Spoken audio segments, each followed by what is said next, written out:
Hey everyone, I'm Nick, and welcome to the channel. Now, have you ever installed the Dashcam and thought, wow, it'd be really cool if I could remote in from my phone and see what was going on from the Dashcam from anywhere? Well, today we're checking out the LAMTTO DC22, which is a Dashcam that has a forward-facing camera, another camera that faces inside the car, and lets you remote in over 4G data to see what's going on.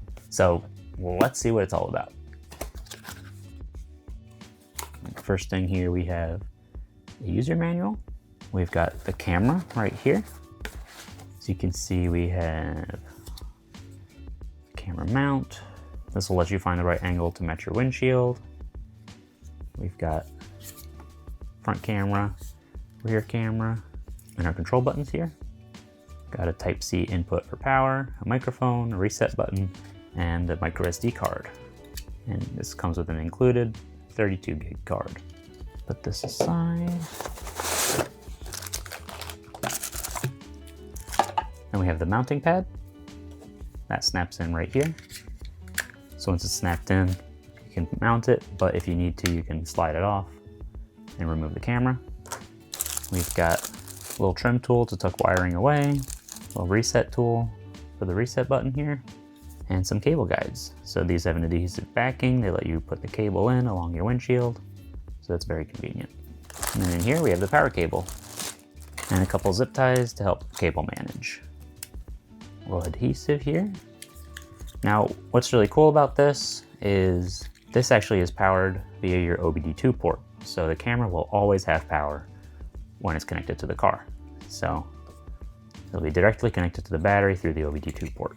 This is a little DC adapter box, and this little piece of adhesive will let you tuck it out of the way, because usually the OBD2 port is in your driver footwell, so you can get this out of the way.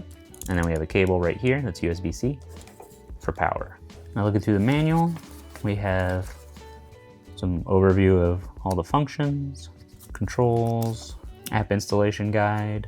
Now, as I mentioned earlier, this has 4G capabilities, so you can monitor things in real time, and it'll also let you access your video clips from the cloud.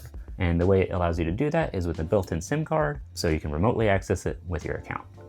Now, this does come with a free trial, but beyond the free trial, it is a paid service because you're getting a data plan and cloud storage. I think this type of camera with remote access could be really useful if you have a fleet of vehicles, or maybe you want to monitor your car when it's parked if you're far away from it or in a new place, or you want to have it for extra peace of mind in one of your cars that you share with your family. But with that said, let's go install this in a car and test it out.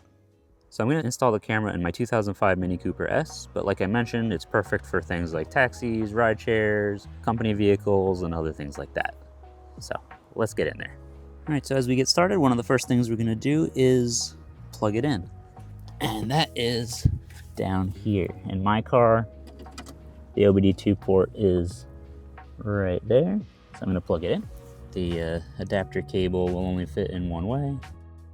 There we go, it's plugged in. Next, to make sure we align it properly, we're going to get the app. It's called U-Box Pro, and the QR code is in the instruction manual if you want to get it through there. So we'll open that up, and then we'll hit register now to create an account. So we'll go through that process. I'll be right back. All right, so once you've created your account, just sign in. We're going to go to device, we're going to add device, and then we're going to follow the instructions right here. Alternatively, you can scan the QR code with the app. Here we go. So once you plug in the camera, there's a very faint blinking light in here. There we go. We're going to wait for that to be solid blue. The camera is now ready to begin pairing. There we go. We'll hit here. Blue light is solid.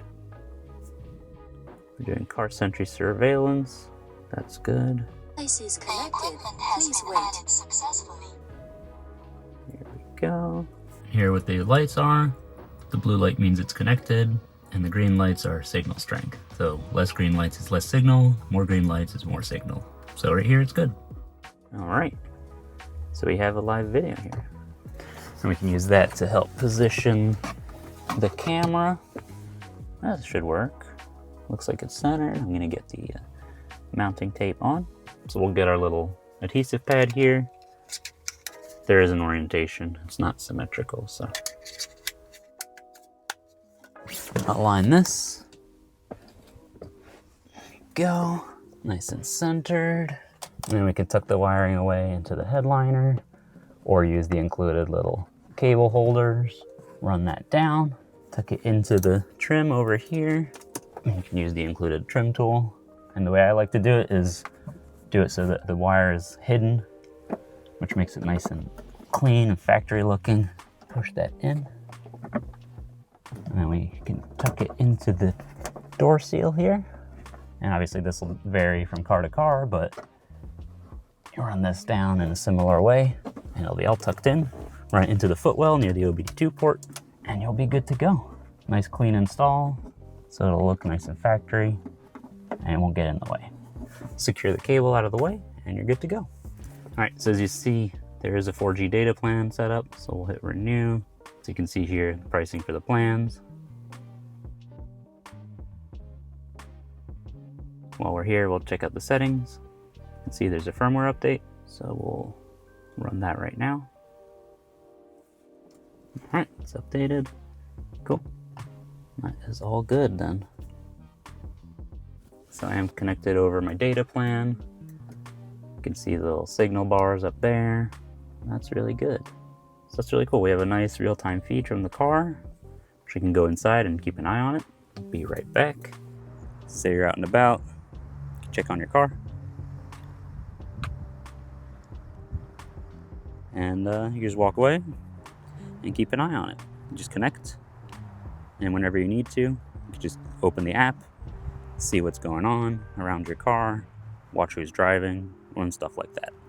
So another thing that's really nice with the app is that if you want to get a clip from your camera, you don't have to be in your car, you don't have to pull the SD card out, you can just be at your desk at work or wherever you are, download the video clip to your phone, and you're all set. So if this camera is installed in a fleet vehicle, you don't actually have to go to the vehicle to get incident videos and things like that, which is very convenient. It could save you time and streamline your process. Now let's take a look at the dashcam footage. The dashcam recording resolution is 1920 by 1080 pixels. Along the top of the image, there's date, time, GPS coordinates, and speed. If you're accessing the footage from the app, you'll have the same information on both the front camera and the rear camera. The rear camera lets you see what's going on around and behind the car as well, so we can see traffic around the car like the truck alongside me, as well as where I was looking while merging. And here's what the footage looks like at night.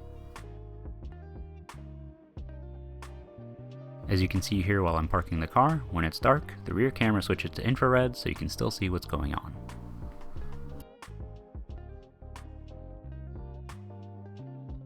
That's the LAMTTO DC22 Dashcam. It's a really interesting dashcam option with the remote monitoring features. It really gives you a lot of extra flexibility that a traditional dashcam doesn't. I want to say a big thank you to LAMTTO for sending me this unit to review, and if you want to get one for yourself, I'll leave links in the video description. If you enjoyed this video, don't forget to leave a like, and if you have any questions, let me know down in the comments. If you want to see more videos like this, or you want to watch me work on cars, be sure to subscribe. Thanks for watching, and I'll see you next time.